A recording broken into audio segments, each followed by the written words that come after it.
Published in 2012, Stolen into Slavery is a non-fiction young adult book authored by the American couple, Judith and Dennis Fradin. This concise biography recounts the life of Solomon Northup, an African-American born around 1807 in Essex County, New York. Despite his father, Mintus, initially being a slave, Mintus gained freedom upon the death of his master, as stipulated in the will.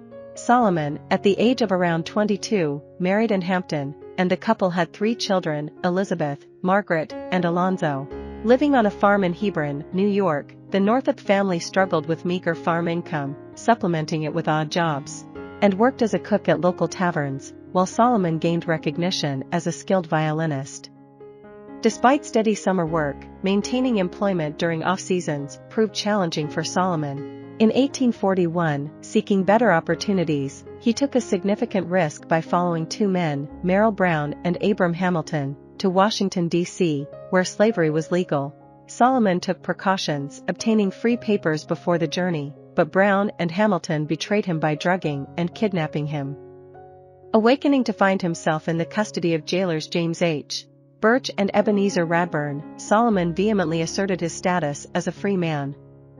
Unfortunately, his protests were met with brutal beatings, leaving him unable to speak. Later, Solomon, along with other slaves, was transported to New Orleans on a perilous sea journey where many contracted and succumbed to smallpox. In New Orleans, Solomon managed to send a letter to Henry B. Northup, the son of his father's former owner. However, Henry faced challenges locating Solomon. At a New Orleans slave auction, Solomon was sold to Baptist preacher William Prince Ford, whom he initially viewed as a fundamentally good Christian. Despite Ford's apparent benevolence, Solomon's optimism was shattered when Ford, in financial distress, sold him to a ruthless man named John M. Tibbott. Tibbott, owing $400 more than Ford's original debt, perpetuated Solomon's descent into the harsh realities of slavery.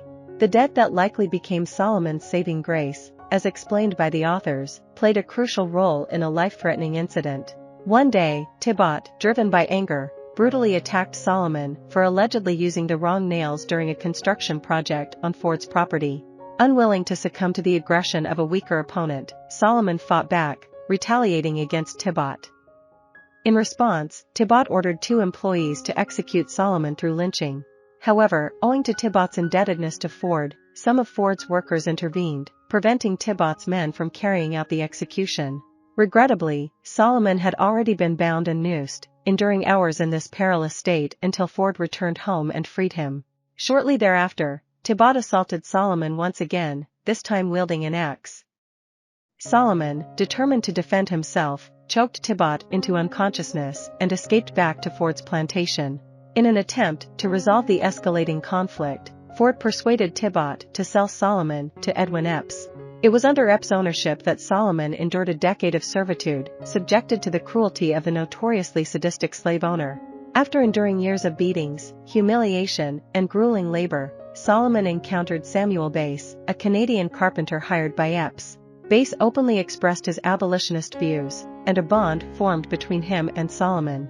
Bass initiated contact with Solomon's friends and family, and through these efforts, news of Solomon's plight reached Henry B. Northup. Leveraging his connections, Northup sought the assistance of New York Governor Washington Hunt to secure Solomon's freedom. However, challenges persisted. Fearing retribution, Solomon omitted details about his owner and location in the letters. Additionally, Bass, a nomadic figure, proved challenging to locate. Eventually, Northup found Bass, who revealed that Solomon was enslaved by Edwin Epps. Upon arriving at Epps's plantation, Northup faced vehement resistance from the slave owner, who threatened violence against both Henry Northup and Solomon. Despite Epps' initial defiance, Henry persuaded him that any attempts to contest the legal decision would be futile. Epps relented, and Solomon finally achieved his freedom. Stolen into Slavery narrates Solomon Northup's harrowing experiences in a straightforward manner, capturing the essence of one of the most infuriating yet ultimately inspiring stories of survival in American history. I hope you enjoyed this video. Leave a like if you did, and be sure to subscribe. Thank you.